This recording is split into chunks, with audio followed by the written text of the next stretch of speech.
Sommes-nous seuls dans l'univers? Sommes-nous les seuls à regarder les étoiles et à nous demander s'il y a quelqu'un là-haut?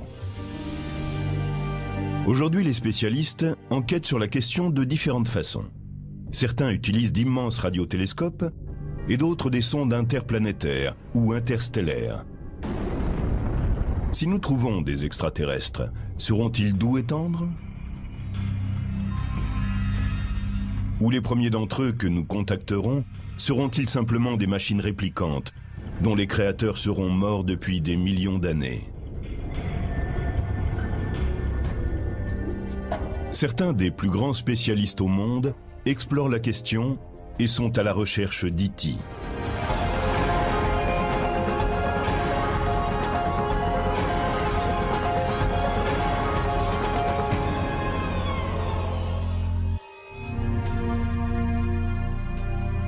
Nombreux sont ceux qui sont restés éveillés la nuit et qui, en regardant les étoiles, ont songé à l'existence d'une vie extraterrestre. Dans une galaxie qui compte des milliards d'étoiles, dans un univers qu'habitent des centaines de millions de galaxies, sommes-nous seuls? Le caractère infini de l'univers est difficile à saisir, mais voici une image qui peut vous en donner une idée. Disons que le Soleil est de la taille d'une bille que l'on va déposer sur un trottoir de Manhattan. La Terre serait une tête d'épingle à 1,20 m de là, et Mars 60 cm plus loin. L'étoile la plus proche, susceptible d'abriter une forme de vie intelligente, Alpha du Centaure, ne serait pas à 3 ou 30 mètres de là, mais beaucoup plus loin. Elle se situerait à Washington, à 300 km. Et l'étoile suivante pourrait être à 10 000 km, comme à Rio de Janeiro.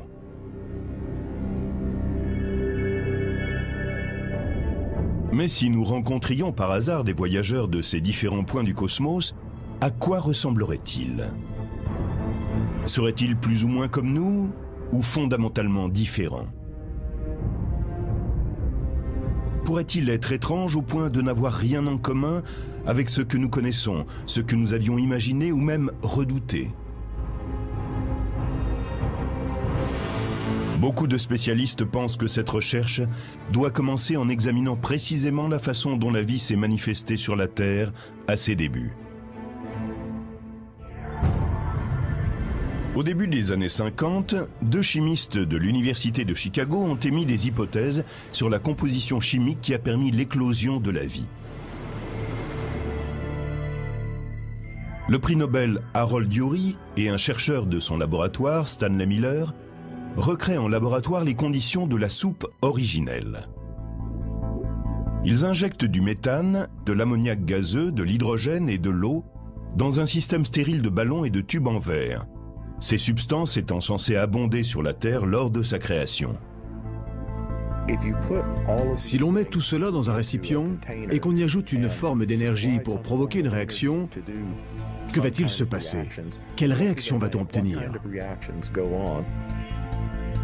Miller et Urey déclenchent des étincelles entre les électrodes pour simuler des éclairs. Les résultats sont électrisants. Ils ont obtenu une sorte de matière brunâtre. Ils ont commencé à l'analyser et ils y ont trouvé beaucoup de composés organiques, dont certains étaient des acides aminés qui sont les précurseurs, les éléments de base des protéines. Les protéines sont quant à elles les éléments de base de la vie. L'expérience de Miller et Urey a démontré que les précurseurs des organismes vivants pourraient avoir reçu le signal de départ d'une réaction chimique. Or, ce type de réaction n'est pas limité à la Terre. Le méthane, l'ammoniac, l'hydrogène et l'eau sont présents dans d'autres objets cosmiques de notre système solaire, et même, selon de nombreux spécialistes, à travers tout l'univers.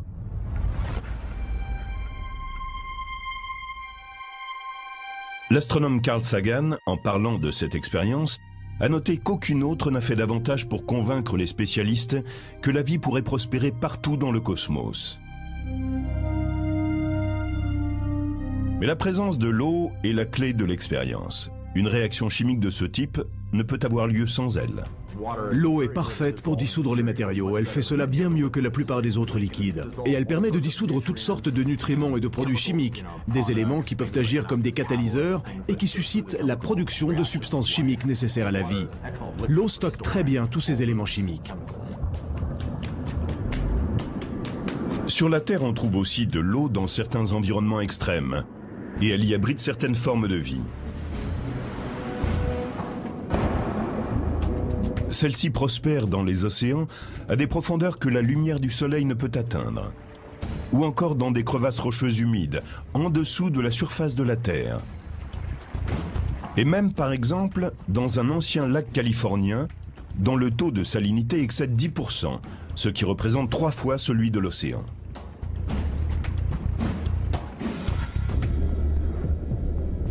Mais la vie terrestre a aussi besoin de carbone, qui était en fait la substance principale produite par l'expérience Miller-Urey. Toutes les formes de vie que nous connaissons sont composées pour une large part de molécules de carbone. La vie a besoin d'une certaine forme de capacité à créer des molécules longues qui puissent stocker l'information. Et le carbone est formidable pour construire des molécules longues. Ainsi, par exemple, la molécule de l'ADN est faite d'1 milliard de paires de brins porteurs de base. Une molécule d'ADN de l'une de vos cellules que l'on étirerait mesurerait 1 mètre de long. Une seule molécule de l'une des 3 milliards de cellules qui forment votre corps. On a donc besoin d'un élément qui stocke la quantité énorme d'informations nécessaires pour créer une créature comme un lion, un humain ou un arbre. Mais si la vie existe ailleurs, dans notre galaxie, ou même au-delà, est-elle née des mêmes conditions ? La vie extraterrestre serait-elle basée sur l'eau et le carbone? Une vie intelligente serait-elle façonnée par l'ADN et les extraterrestres auraient-ils la même apparence que nous? Peut-être serait-il un peu comme nous, mais ce serait vraiment une pure coïncidence. Prenez un écureuil. Il habite la même planète que moi. Il a un ADN, et 70% de son ADN est sans doute semblable au mien. Mais il ne me ressemble pas. Alors pourquoi les extraterrestres me ressembleraient-ils? Il n'y a guère de raison. Robert Hurt, chercheur à l'Institut de technologie de Californie, a passé du temps à réfléchir à d'éventuelles formes de vie extraterrestres. C'est un spécialiste de la visualisation scientifique. Il utilise des données transmises par le télescope de l'espace, Spitzer, pour interpréter les images des objets de l'espace profond et des processus qui s'y déroulent. Par l'imagerie, nous essayons de trouver des moyens visuels pour expliquer des concepts techniques complexes. Nous étudions les planètes qui sont autour d'autres étoiles, la façon dont se forment les étoiles et les nébuleuses, les processus qui se développent dans les galaxies et l'univers lointain, et nous remontons ainsi jusqu'au Big Bang.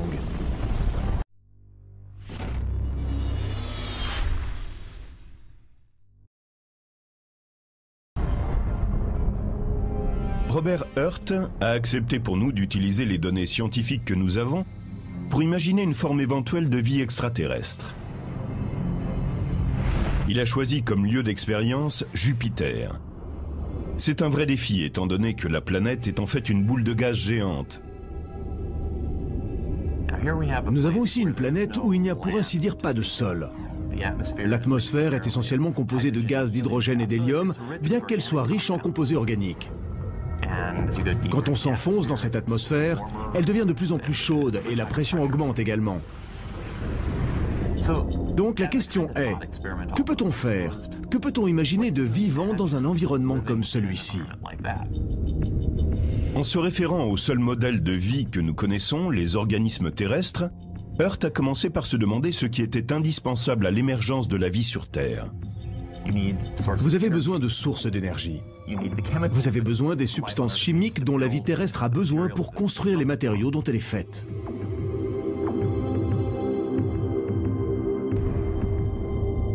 Sur Jupiter, la source principale d'énergie est un léger rayonnement venant du Soleil qui frappe le haut de l'atmosphère de la planète.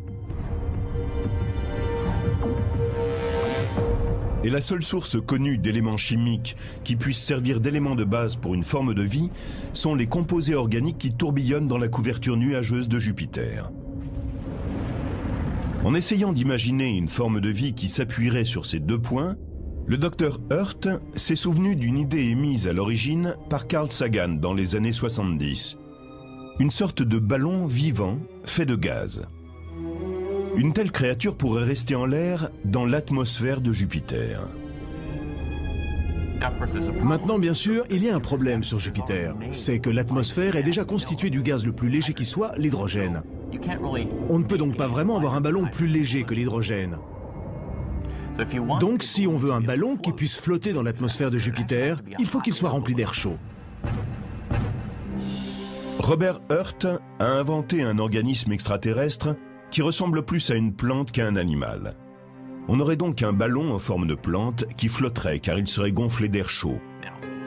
Cela dit, le coût biologique pour produire cet organisme est très élevé.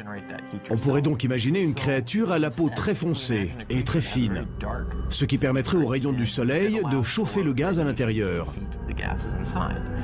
On pourrait créer un organisme qui léviterait durant les heures du jour, simplement en absorbant les radiations solaires. La nuit, la plante perdrait sa source de chaleur. Mais Robert Hurt a tenu compte de ce problème dans le concept même de sa créature. Elle a une forme qui lui permet de fonctionner un peu comme un parachute, qui peut suivre les courants thermiques. Au cours de la nuit, lorsqu'elle ne pourrait réchauffer son gaz aux rayons du soleil et flotter comme un ballon, elle pourrait descendre plus bas dans l'atmosphère et glisser sur les courants thermiques, un peu comme un planeur. Le temps qu'elle passerait à plus basse altitude devrait être bénéfique pour cette créature, car c'est là que sa nourriture est la plus abondante. Je l'ai dotée d'une sorte de racine pneumatophore. Quand la créature s'enfonce dans les parties basses de l'atmosphère, elle peut en tirer certains composants organiques. Ils existent sur Jupiter.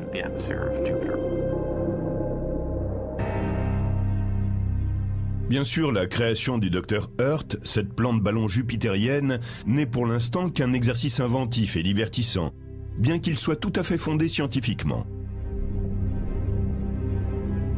Mais pour de nombreux astrobiologistes et astrogéologues, il est réaliste de penser que certaines formes de vie puissent exister à l'heure actuelle sur d'autres objets de notre système solaire. C'est le cas en particulier dans la glace qui couvre Europe, une des lunes galiléennes de Jupiter.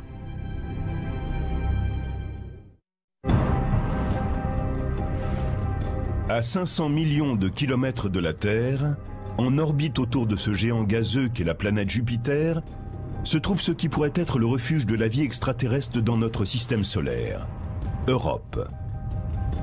C'est une boule couverte de glace, de la taille de notre Lune, ce qui équivaut à un quart de la Terre.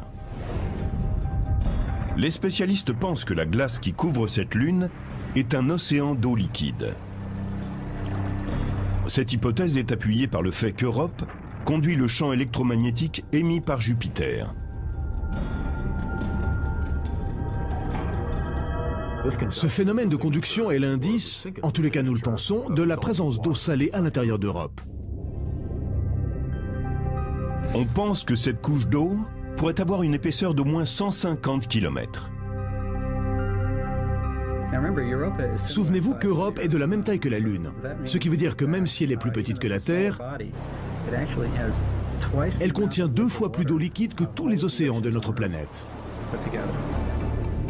Et l'eau liquide, comme on le sait, est ce qui rend possible la vie sur Terre.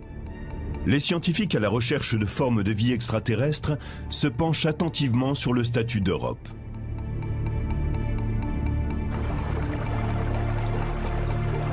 Mais comment pourrait-il y avoir de l'eau liquide, qui gèle en dessous de 0 degré Celsius, sur une Lune 4 fois plus éloignée du Soleil que la Terre? Europe trace une orbite ellipsoïdale autour de Jupiter. Parfois elle en est proche, et parfois elle s'en éloigne. Quand elle est proche de Jupiter, elle est étirée par la force de gravitation de la planète. On appelle ça un effet de marée. Et quand elle s'en éloigne, elle se rétracte. Ce qui veut dire que le corps d'Europe est continuellement en travail. La friction causée par cet étirement produit de la chaleur, tout comme une balle de caoutchouc s'échauffe quand on la comprime de façon répétée.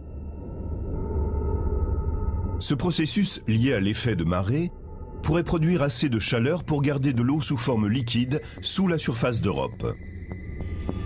On voit d'autre part que ces étirements répétés provoque des fractures dans sa croûte de glace. Imaginez que vous soyez en train d'essayer de changer la forme d'un œuf. Qu'arriverait-il à la coquille? Elle craquerait. C'est ainsi que lorsque nous regardons la surface d'Europe, nous voyons des lignes qui indiquent presque certainement l'emplacement de fissures. Il semble que ces fissures s'ouvrent et se ferment fréquemment, et en permettant à l'eau qui est sous la surface d'entrer en action avec la surface, elles peuvent avoir d'importantes conséquences sur une éventuelle forme de vie sur cette lune. L'eau de l'océan lunaire va se précipiter dans cette fissure, et en même temps elle gèle, enfin elle commence à geler.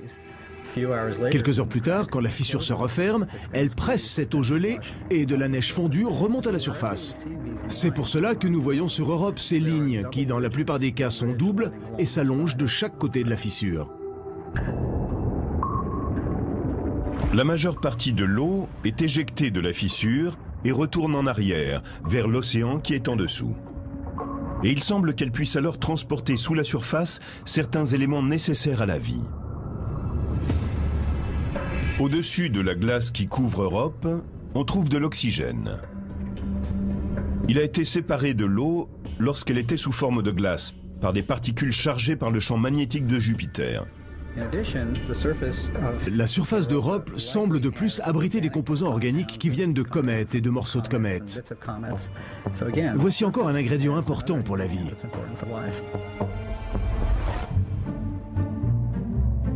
Le docteur Richard Greenberg, de l'Université d'Arizona, a montré graphiquement comment d'éventuelles formes de vie pourraient profiter de l'écosystème créé par une fissure dans la croûte de glace d'Europe. L'atmosphère extérieure de la planète ne serait pas bénéfique à des formes de vie, à cause de la radiation. Mais en descendant de quelques mètres à l'intérieur, on est en sécurité par rapport à cette radiation. Et en même temps, on capte assez de lumière du soleil pour que se produise la photosynthèse. Un éventuel organisme vivant serait relié à l'océan par l'eau, qui, grâce à l'effet de marée, afflue et reflue chaque jour.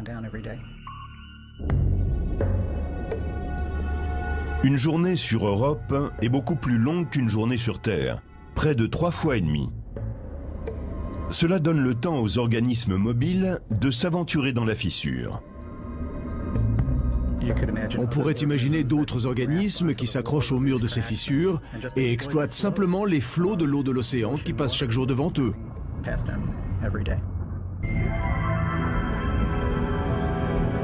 Toutes les créatures semblables aux mollusques et aux méduses pourraient s'élever avec l'eau dans les fissures pour recueillir à la surface des nutriments frais.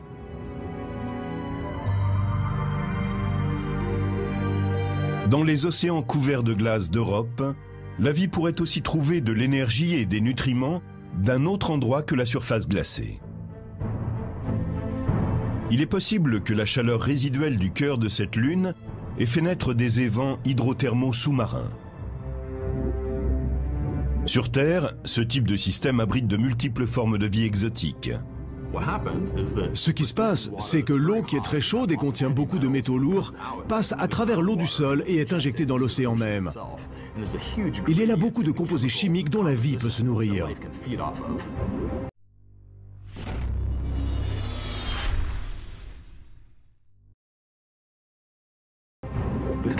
Cette source chimique d'énergie permet l'existence d'immenses populations de bactéries et de très petites formes de vie.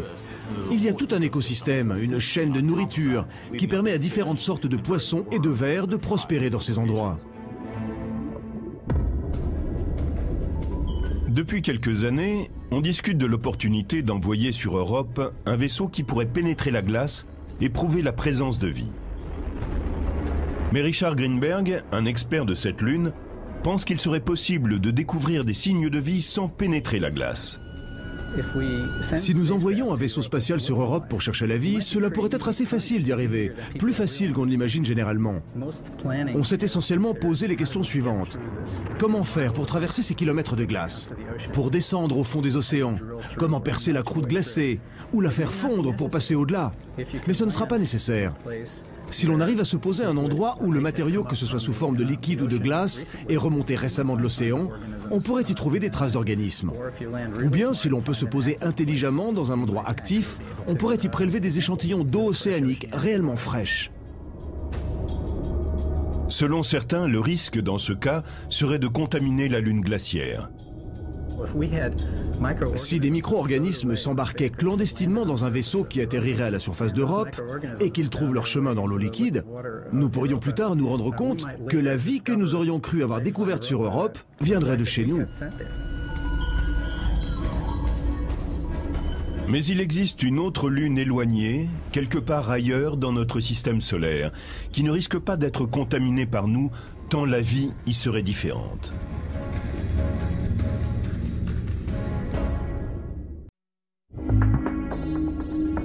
Depuis 2004, une sonde de la NASA, ainsi que la sonde Cassini-Huygens, tourne en orbite autour de Saturne et a effectué plusieurs survols de Titan, la plus grande lune de cette planète. Titan est un énorme corps planétaire, la seconde plus grande lune du système solaire. Elle est moitié plus grande que notre lune. Si elle n'était pas en orbite autour de Saturne, Titan serait une planète de plein droit. Mais le plus impressionnant, c'est que beaucoup de scientifiques pensent que cette lune pourrait maintenant ou dans le futur abriter des formes de vie. Sa géologie ressemble beaucoup à celle de la Terre. Tous les phénomènes que nous connaissons, le vent, l'érosion...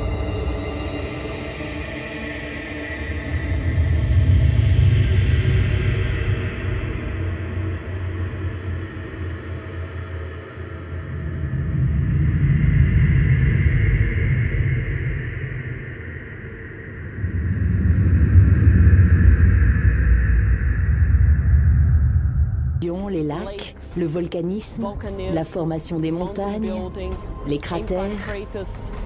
Nous les trouvons tous sur Titan. C'est un objet très riche en termes de géologie. Mais à 1260 km du Soleil, 6 fois plus loin que la Terre, Titan est au-delà du gel. La température moyenne à sa surface est de presque 150 degrés en dessous de 0 Fahrenheit. C'est tellement froid que l'eau gelée à la surface de Titan est comme de la pierre.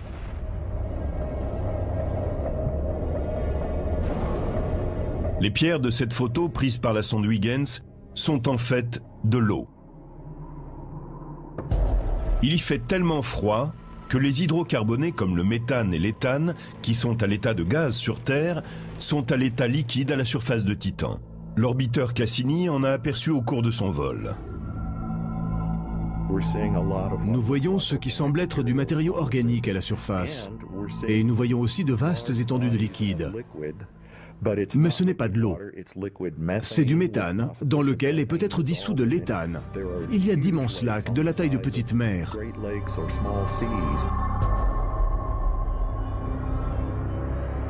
Les astrobiologistes commencent à nourrir l'idée que des organismes pourraient s'être développés dans ces lacs.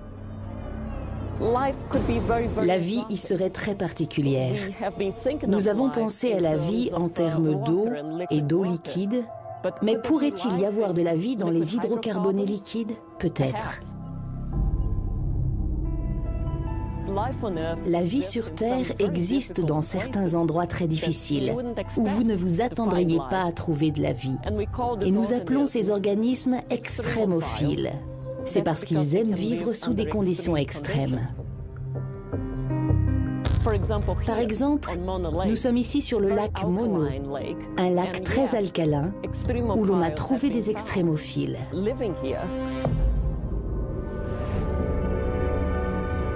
Il est possible aussi que la vie se soit créée plus tôt dans l'histoire de Titan, à une époque où la chaleur liée à la formation de cet objet cosmique était encore présente.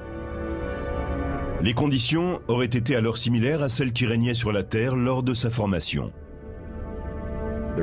Il y a beaucoup d'eau ici, beaucoup de nitrogène et beaucoup d'autres éléments. Donc vous avez de l'eau chaude, du nitrogène et du carbone. Et nous pensons que les processus chimiques qui, sur Terre, sont à l'origine des matériaux biologiques et prébiologiques, qui ensuite font partie de la vie, peuvent avoir été à l'œuvre de la même façon sur Titan, si l'on a le même type d'éléments chimiques et de la chaleur. Certains pensent que si le cœur de Titan est suffisamment chaud, cette hypothèse pourrait se vérifier. Dans ce cas, la vie microbienne pourrait être encore présente, loin sous la surface. Des organismes vivants ont été trouvés qui prospéraient dans des crevasses humides à 3 ou 4 km sous la surface de la Terre. Maintenant, si vous vous enfoncez dans Titan, et je parle ici de 50, 100 km, ou peut-être même 200, eh bien, tout comme lorsque l'on s'enfonce dans la Terre, la chaleur devient plus intense. Et il semble aussi que sur Titan, il y ait des éléments mélangés à l'eau, comme par exemple de l'ammoniac, qui peut agir comme un antigel. Et nous savons que l'eau, sous sa forme liquide, est un excellent médium pour toutes sortes de réactions chimiques, y compris celles qui produisent des acides aminés et d'autres substances chimiques prébiotiques. Pourtant, à l'heure actuelle, malgré tout, on ne peut guère observer Titan de près. Cette lune de Saturne est dissimulée par son atmosphère dense de nitrogène et de méthane. Le vaisseau spatial Cassini est équipé d'un spectro-imageur à infrarouge, mais les images prises sous une longueur d'onde visible sont généralement plus utiles pour les analystes. Il faut en quelque sorte contourner cette atmosphère opaque qui altère notre vision de la surface. Pour bien observer réellement ce qui se passe, et en particulier pour avoir une idée précise de la composition de tout ce que nous apercevons, il paraît évident que nous devons nous rapprocher.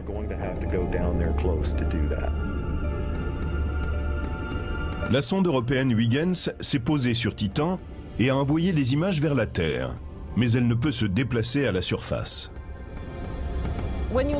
Se poser sur une planète vous donne une avance formidable en termes de science. Mais il ne s'agit que d'un point sur la planète. Que connaîtrait-on de la Terre en atterrissant dans le désert du Sahara, par exemple? On ne verrait pas quelle est la vie ici.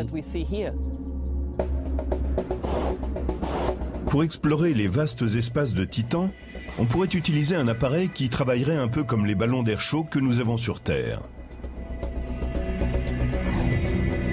Le Jet Propulsion Laboratory de la NASA développe un ballon qui transporterait du matériel pour prendre des images et également étudier l'atmosphère de Titan. Les ingénieurs considèrent qu'un ballon constitue une plateforme d'une grande stabilité pour ce type de mission. Si un ballon est coupé de tout contrôle électronique pour plusieurs heures, ce n'est pas grave. On peut avoir quelque chose à bord qui dit au ballon « D'accord, ferme ta valve de descente et mets-toi à une altitude où tu es en sécurité. Et tu restes là jusqu'à ce que tu reçoives de nouvelles instructions. » Les missions complexes vers des satellites très éloignés de notre système solaire sont exaltantes et permettent souvent de grandes avancées scientifiques, tandis que la promesse de découvrir des formes de vie extraterrestres est très mince. Il y a plus d'espoir de trouver une vie intelligente et génératrice de technologie quand on regarde au-delà du système solaire, vers les étoiles voisines. Pour beaucoup de spécialistes qui étudient l'univers, cette idée, quoique encore hypothétique, est parfaitement envisageable.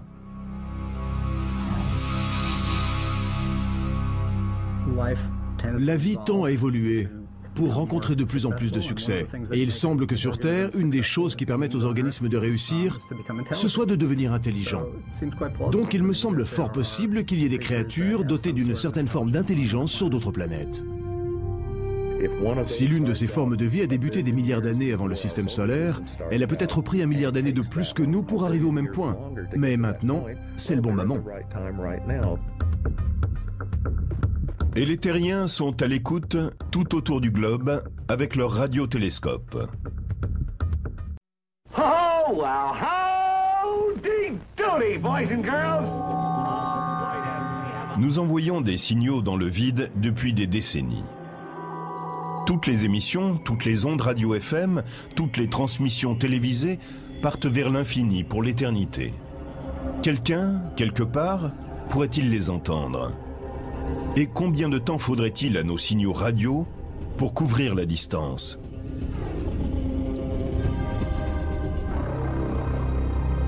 Reprenons notre image. Le Soleil est une bille sur le trottoir de Manhattan. Alpha du Centaure, l'étoile la plus proche, est une bille sur le trottoir de Washington.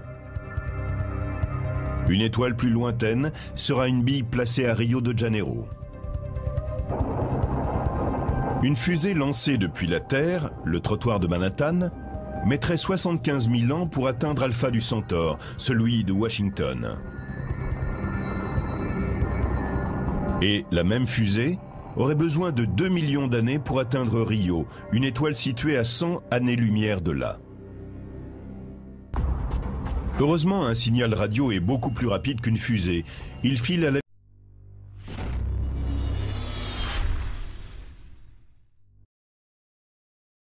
vitesse de la lumière. Et au lieu de prendre 75 000 ans, un signal voyageant de la bille de Manhattan jusqu'à la bille de Washington ne prendrait que 4 ans et demi. Un signal allant de la bille de Manhattan à celle de Rio prendrait 100 ans pour faire le voyage. Certaines de nos premières émissions pourraient maintenant approcher de leur but. Voyons les choses à l'envers. Des civilisations extraterrestres intelligentes ne pourraient-elles envoyer des cliquettements vers la Terre simplement pour voir s'il y a quelqu'un? Les spécialistes sont à l'écoute grâce à la technologie créée à l'origine pour étudier les phénomènes cosmiques lointains, comme les étoiles en train d'exploser.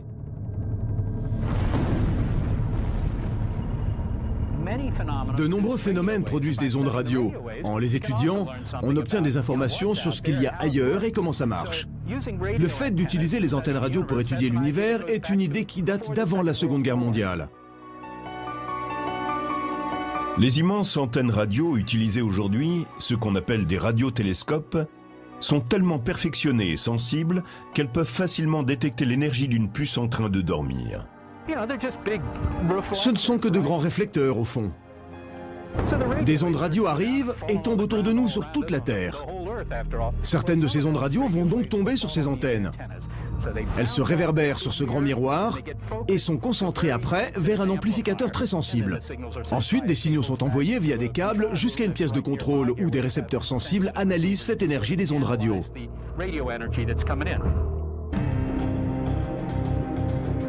Seth Shostak est un astronome de l'Institut SETI de Mountain View en Californie.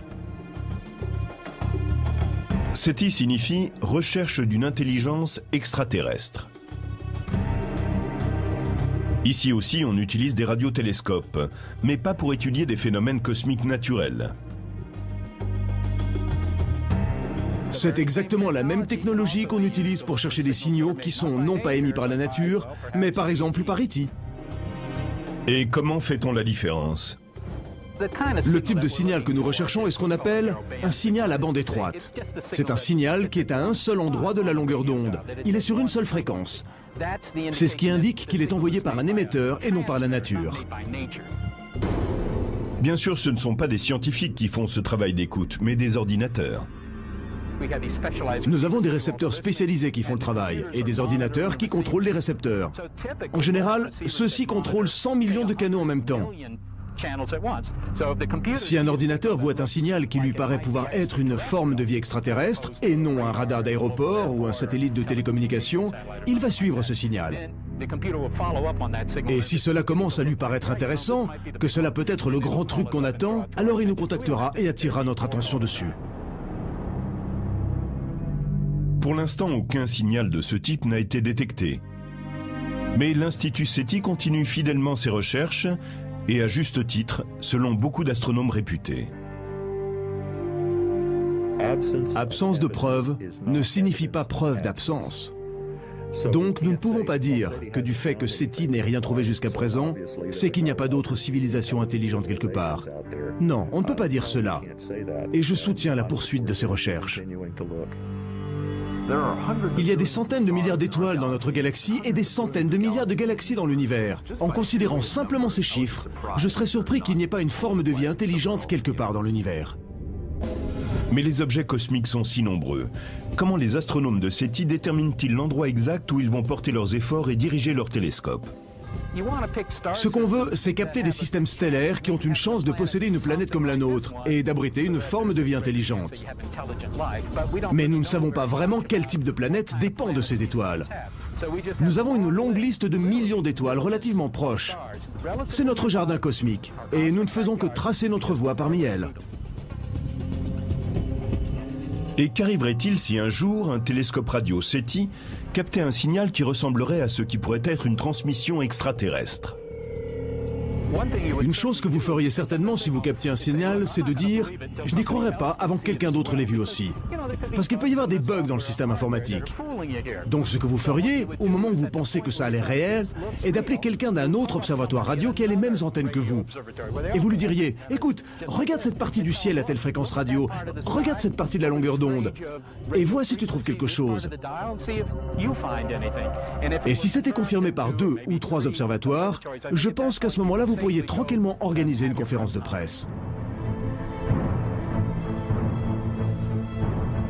Mais si notre premier contact avec un extraterrestre ne passe pas à travers un signal radio, si E.T. arrivait sous une forme inconnue, la première délégation extraterrestre pourrait atteindre la Terre sous forme de machines tellement minuscules que nous ne pourrions les détecter à l'œil nu. Forward. You speak English. We speak every language. Depuis les années 50, les films de science-fiction mettent en scène des extraterrestres qui ressemblent à des humains. Homo sapiens, slaves. Un type de créature a été largement popularisé dans les dernières décennies.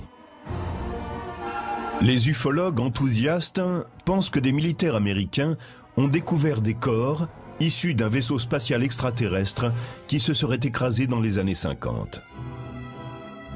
Ces extraterrestres présumés sont des humains de petite taille avec des têtes disproportionnées. Ce sont de petits hommes gris. En général, ils ont des grands yeux et ils ne rient pas. Peut-être qu'ils n'ont pas d'ADN, mais ils relèvent de la biologie. Ils sont vivants. Ils ont une forme anatomique facile à saisir et à accepter pour les êtres humains. Est-ce vraiment à cela que ressemblerait E.T.? Peut-être. C'est une hypothèse. Mais en même temps, je pense que dans des centaines d'années, nous pourrons inventer des machines pensantes. Et si nous le pouvons, peut-être les extraterrestres l'ont-ils déjà fait depuis longtemps. Il faut garder à l'esprit que l'univers est vaste et très ancien. Ils ont eu tout le temps. Hello, Kismet. You gonna talk to me? Les machines pensantes paraissent bien loin de nous. Pourtant, certains futurologues pensent qu'elles sont à notre porte.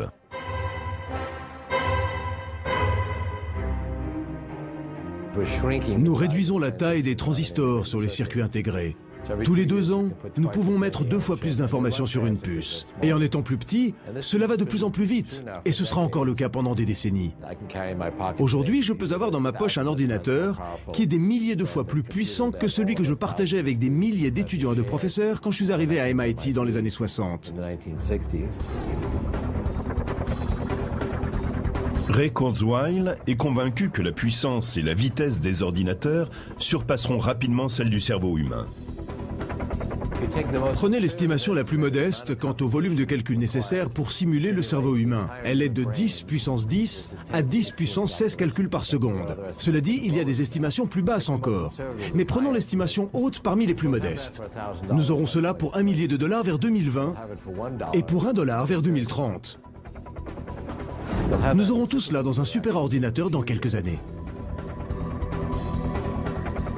Kurzweil prédit que dans un futur proche, de minuscules ordinateurs seront intégrés dans le corps humain pour pallier à certaines de ses faiblesses.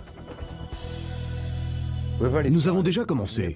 Il y a des gens qui ont des ordinateurs qui remplacent une partie de leur cerveau, par exemple ceux qui sont atteints de la maladie de Parkinson. Et ces systèmes peuvent déjà intégrer de nouveaux logiciels. Vous pouvez les télécharger de l'extérieur du patient pour l'ordinateur qui est dans son cerveau. Ça se passe aujourd'hui. Cela ne s'arrête pas là. La technologie se perfectionne et des machines microscopiques qu'on appelle des nanorobots seront capables, dirigés par un ordinateur, d'accomplir toute une gamme d'actes de maintenance à l'intérieur du corps humain. Finalement, nous serons capables de faire passer ces appareils dans le système sanguin. Et nous aurons des milliards de ces ordinateurs de la taille d'une cellule sanguine et de nanorobots dans le sang. Ils nous garderont en bonne santé et ils seront en interaction avec nos neurones. C'est ainsi que vers 2030, l'homme et la femme de la rue seront en partie biologiques et en partie non biologiques. Mais la prédiction la plus étonnante de Kurzweil, c'est que les ordinateurs permettront finalement aux humains de dépasser la biologie et de se dépouiller entièrement de leur corps. Ils étudieront les fonctions neurologiques d'un individu et téléchargeront ses connaissances, son expérience et sa personnalité qu'ils dirigeront vers un système de stockage. Vous pourrez aller à l'intérieur de mon cerveau, à travers le système sanguin, et envoyer des milliards de scanners de taille microscopique dans mon cerveau à travers les capillaires. Ils scanneront tous mes neurones et rassembleront tous les détails qui me concernent. Les neurotransmetteurs, la concentration d'ions, les connexions interneuronales, absolument tout ce qui me constitue. Je pense que ce sera parfaitement faisable. Cela prendra un peu de temps, 40 ans peut-être ou plus. Mais il viendra un moment où on pourra capter chaque particularité d'un individu et recréer ensuite sa personnalité.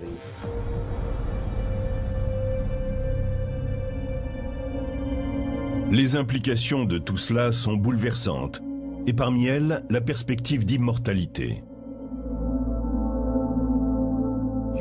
Si un système informatique meurt, ce n'est pas la fin des dossiers. Il suffit de les copier sur une nouvelle machine.